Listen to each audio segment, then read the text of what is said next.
sedia maklum yang dinamakan sebagai hadis Jibril, di mana kita sedia maklum berkenaan dengan datangnya malaikat Jibril alaihissalam menyerupai seorang lelaki datang duduk di hadapannya Nabi SAW. Sedangkan para sahabat ketika itu berada dengan Nabi SAW. Dan hadis ini kita sedia maklum di mana malaikat Jibril alaihissalam tanya Nabi berkenaan dengan Islam, tanya Nabi berkenaan dengan iman, dan juga tanya berkenaan dengan ihsan. Dan kesemuanya itu disebutkan oleh Nabi SAW yang kita namakan dengan rukun-rukun Islam dan juga rukun-rukun iman. Dan Sayyidina Umar radhiyallahu anhu sendiri apabila meriwayatkan hadis ini mengatakan bahawasanya malaikat Jibril alaihissalam bertanya kepada Nabi, tapi malaikat Jibril yang membenarkan jawapan Nabi SAW. Jadi menunjukkan seolah-olah yang bertanya mengetahui jawapan yang akan diberikan.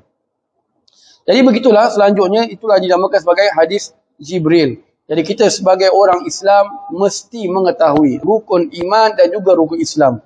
Dalam kitab Kasyifatus Sajak itu diberitahu, sebagian ulama mengatakan jika mana seseorang itu mengaku dia itu adalah orang yang beriman, jika mana orang itu mengaku bahawa dia itu adalah orang Islam, kemudian apabila ditanya tentang rukun iman, ditanya tentang rukun Islam dan dia tak mampu untuk menjawab, maka alangkah buruk keislamannya itu. Dia mengaku dia Islam tapi dia tak tahu rukun Islam tu apa. Dia mengaku dia ini adalah orang yang beriman tapi dia tak tahu rukun iman tu apa. Subhanallah. Na'udzubillah. Baik. Jadi apabila pengarang selesai membicarakan berkenaan dengan rukun Islam dan juga rukun iman, pengarang menyambung membahaskan berkenaan dengan apakah yang dimaksudkan dengan perkataan la ilaha illallah. Faslun. Adalah makna la ilaha illallah itu adalah tidak ada yang layak disembah. Tidak ada yang layak disembah dengan sebenar-benarnya, yang berhak disembah, yang wujud melainkan Allah Subhanahu wa taala. Jadi inilah yang dimaksudkan dengan perkataan la ilaha illallah. Jadi la ilaha illallah ini menafikan penyembahan selain daripada Allah Subhanahu wa taala. Tidak ada yang berhak disembah. Bermakna apa? Ada juga yang disembah-sembah yang lain yang tidak hak, seperti yang menyembah matahari, yang menyembah patung, yang menyembah berhala, yang menyembah jin dan sebagainya. Itu semua bukan yang layak disembah. Macam kekufuran. Mengafir. Maka sebab itu la ilaha illallah ini adalah lebih afdal dibaca yang membahaskan berkenaan dengan perkataan la ilaha illallah ini. Ada yang mengatakan, mereka mengatakan bahawa perkataan la ilaha illallah ini ada 12 huruf. Bermakna setiap daripada 12 ini dibagi dua, 6 yang wajib, yang zahir, 6 kewajipan yang batin. Adapun kewajipan yang zahir itu adalah at-tahara, kebersihan, semayang, puasa, zakat, haji, dan yang keenam adalah berjihad. Jihad ini bermakna pada zaman dahulu, bermakna jihad memerangi musuh-musuh Allah di zaman dahulu. Zaman sekarang ini adalah berjihad melawan hawa nafsu kita. Ini lebih besar daripada jihad fisabilillah. Melawan hawa nafsu ni bukan perkara yang mudah. Subhanallah. Kemudian adapun kewajipan yang batin itu adalah yang pertama adalah tawakal. Yang kedua adalah sifat penyerahan kepada Allah Subhanahu wa taala. Yang ketiga adalah sifat sabar. Yang keempat adalah sifat rida, yang kelima adalah sifat zuhud, dan yang keenam adalah sifat taubat. Jadi 6 campur 6, zahir dan batin, jadi dah 12. Jadi inilah sebagian ulama menekankan bahawasanya keperluan bagi seseorang itu untuk memperbanyakkan membaca la ilaha illallah, bukan sahaja membaca tetapi meyakini, memahami makna la ilaha illallah. Inilah yang dimaksudkan dengan pengarang sini, bahawasanya yang dimaksudkan dengan makna la ilaha illallah, la ma'buda bihaqqin fil wujudi illallah. Tidak ada perkara, tidak ada sembahan yang layak untuk disembah kecuali Allah Subhanahu wa taala. Tadi kita sebutkan berkenaan dengan sifat tawakal.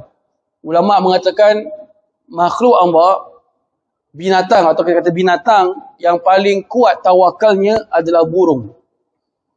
Binatang yang paling kuat tawakalnya adalah burung, dan binatang yang paling kuat tamaknya adalah semut. Kumpul. Burung pula selalu tawakal. Pagi ada, tengoklah rezeki apa adalah. Kalau semua keep on kumpul. Subhanallah. Ini kata ulama. Baik. Jadi berkenaan dengan la ilaha illallah juga kita sedia maklum bahawa kelebihannya juga sangat banyak.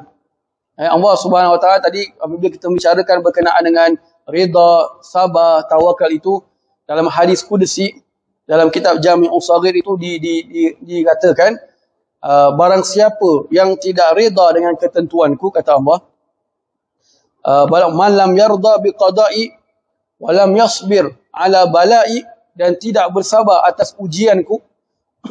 Siapa yang tidak reda dengan ketentuanku, tidak sabar dengan ujianku, walam yashkur ala na'ma'i, dan tidak mau bersyukur atas nikmat-nikmatku, maka kata Allah Subhanahu Wa Taala, falyattakhis rabban siwaya, carilah Tuhan selain daripada aku.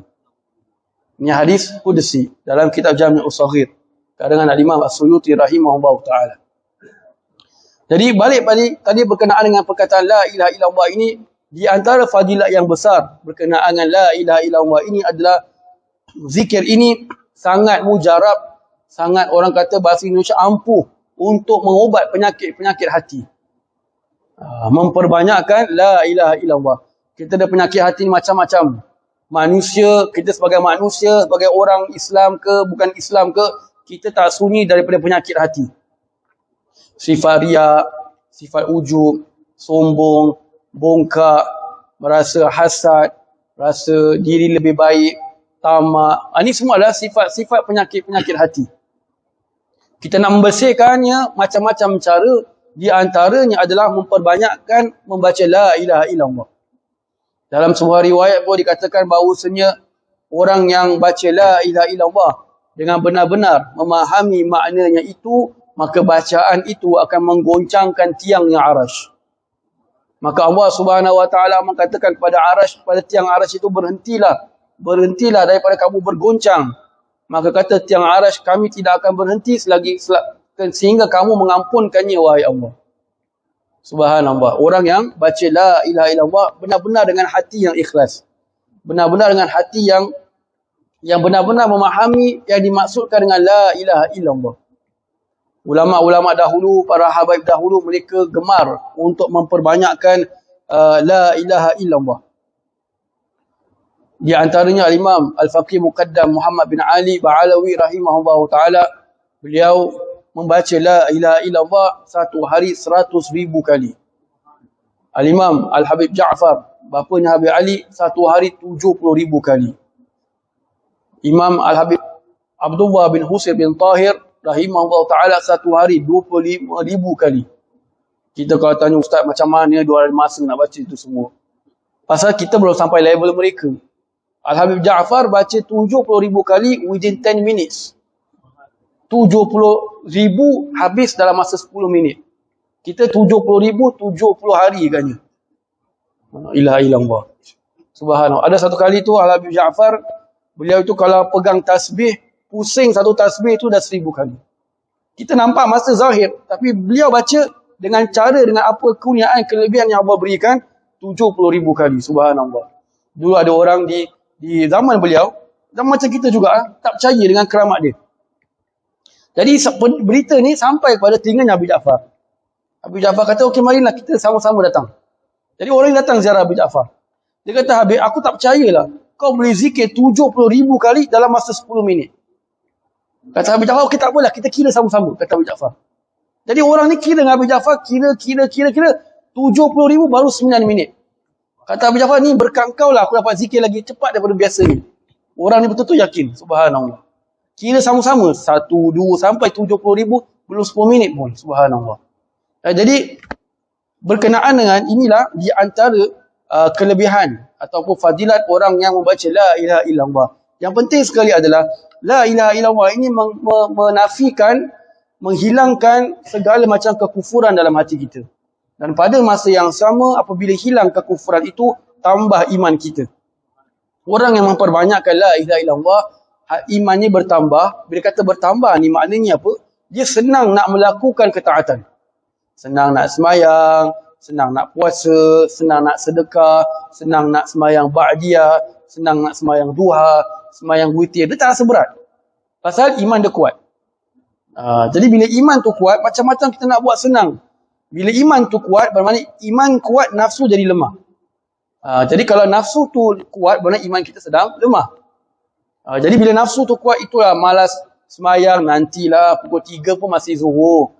Pukul 4 pun masih zuhur. 4 suku pun masih zuhur. Tangguh. Asal iman sedang lemah. Kalau iman kuat, sebelum zuhur dah standby. Subhanallah. Wallahu a'lam bishawab. Jadi insya-Allah kita akan sambung pada bab yang berikutnya pada minggu hadapan. Besok kita tiadakan kelas kerana saya ada urusan.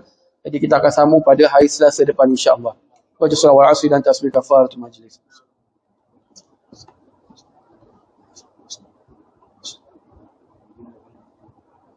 آمين آمين آمين يا رب العالمين. ربنا تقبل دعاءنا وأعمالنا وصلاتنا إنك أنت السميع العليم وتب علينا يا مولانا إنك أنت التواب الرحيم. دعواهم فيها سبحانك اللهم وتحيتهم فيها سلام وآخر دعواهم أن الحمد لله رب العالمين. تقبل الله منا ومنكم.